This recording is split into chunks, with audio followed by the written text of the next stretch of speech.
นะครับสวัสดีครับคุณมอร์นิ่งวันนี้นะครับกับรายการเป็ดหน้าโหดรีวิวจักรยานนะครับวันนี้ผมมา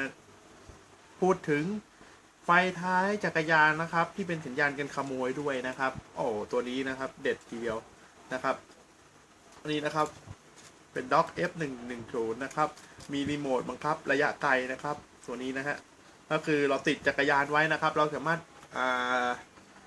กดรีโมทนะครับเพื่อล็อกมันได้นะครับเหมือนเราขับรถเก๋งอะฮะอันนี้เป็นอัตโนมัตินะครับก็ตัวนี้ช่วยกันขโมยได้นะครับก็ส่วนหนึ่งนะฮะก็ผมว่าโอเคเลยทีเดียวเดี๋ยวเราลองดูกันนะฮะว่ามียังไงบ้างนะครับ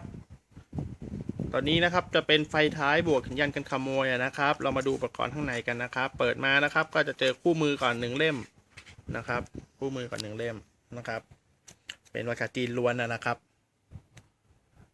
แต่ใครที่อ่านไม่ออกไม่ต้องห่วงนะครับตอนนี้คือแอดมินอ่านมาให้หมดแล้วนะครับเรียบร้อยอาจจะมาบอกวิธีใช้งานกันนะครับตัวนี้นะครับเป็นไฟท้ายบวกสัญญาณกันขโมยนะครับอุปกรณ์ก็จะมีตัวไฟท้ายก่อน1 ชุดนะครับแน่นอนนะครับรีโมทนะครับรีโมทมีขาวอากาศนะครับครูนะครับเนี่ยนะครับรีโมทมีขาวอากาศนะครับแต่จะไม่ยกออกมาก็ได้นะครับผมลองใช้แล้วไม่ต่างกันนะครับยกเว้นไกลๆอาจจะต้องยกออกมาหน่อยนะครับแล้วก็ไขไฟนะครับไขไฟนี่นะครับเป็นหัวตัวนี้นะครับจะไว้ชาร์จกับตัวนี้นะฮะแล้วก็ขายนี่นะครับก็จะเป็น USB นะครับชาร์จกับตัวมือถือก็ชาร์จกับตัวโน้ตบุ๊กก็ได้นะครับหรือเป็นเต้าแบตของมือถือนะครับทั่วไปนะครับมาดูกันนะครับตัวนี้นะฮะที่ติดกับตัวเฟรมรถนะครับมียางมาให้1 อันนะครับกันเฟรมเป็นรอยนะครับแล้วก็ตัวกันยันกันขโมยนะครับตัวนี้นะครับเป็นตัวออกเขียงนะครับกันน้ำอีกครับตัวนี้ไม่ต้องห่วงนะครับตัวนี้เป็นยานะครับจุดจะอยู่ตรงนี้นะฮะด้านมันจะมีตัวหนังสือที่ผมว่ามันมองไม่ค่อยชัดเท่าไหร่นะครับตัวนี้นะครับแต่ถ้าเรามองดีมันก็พอจะเห็นแล้วนะครับเอาง่ายๆครับเดี๋ยวผมจะสอนวิธีการใช้เลยนะครับก็วิธีการเปิดนะครับให้กดยางตัวนี้นะครับไปทางด้านซ้ายนะครับมันจะดังติด1 ติดนะครับแล้วก็มีไฟกระพริบด้านหลังด้านล่างนะครับเห็นไหมฮะไฟกระพริบนะครับ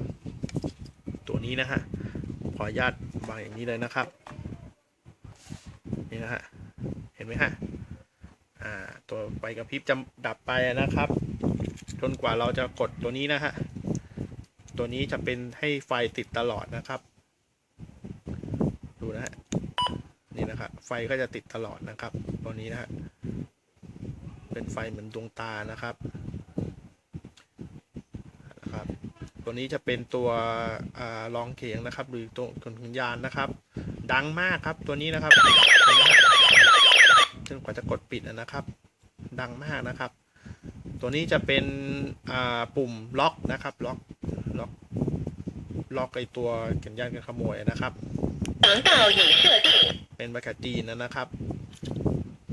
เมื่อล็อกแล้วนะครับตัวนี้จะเป็นกลุ่มเปิดนะครับกดล็อกนะครับครับถ้าล็อกเอาไว้นะครับ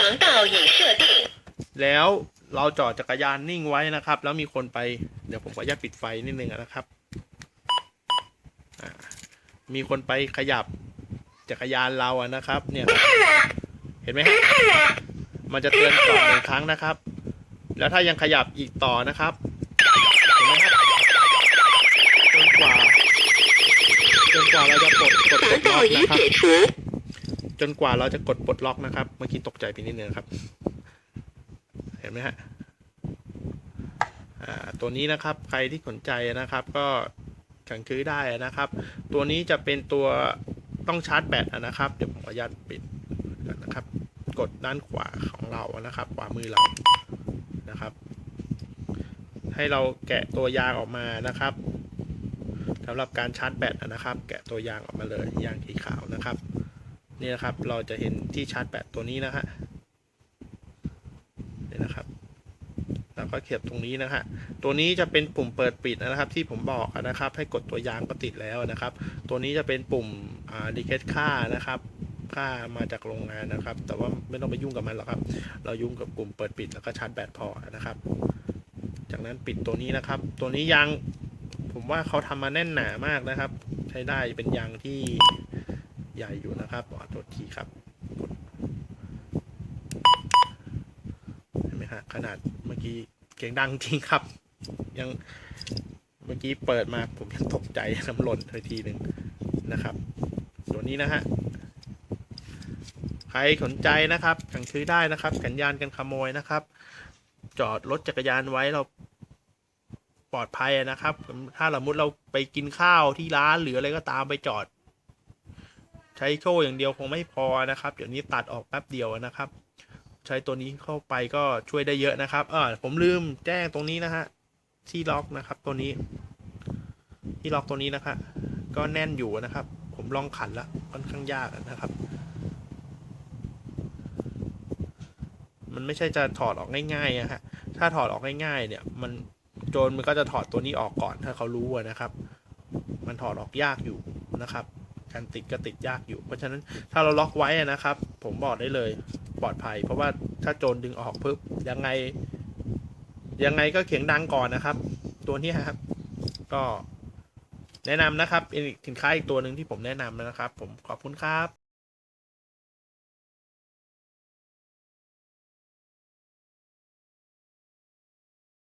นะครับขอขอบคุณนะครับทุกท่านนะครับที่รับชมคลิปนี้นะครับสำหรับผู้ที่ต้องการจะสั่งนำเข้านะครับให้เราดูข้อมูลทางด้านล่างไว้ได้นะครับข้อมูลทางด้านล่างผมลงไว้ให้แล้วนะครับแต่ถ้าใครต้องการดูคลิปต่อๆไปนะครับผมจะพัฒนาขึ้นเรื่อยๆนะครับคลิป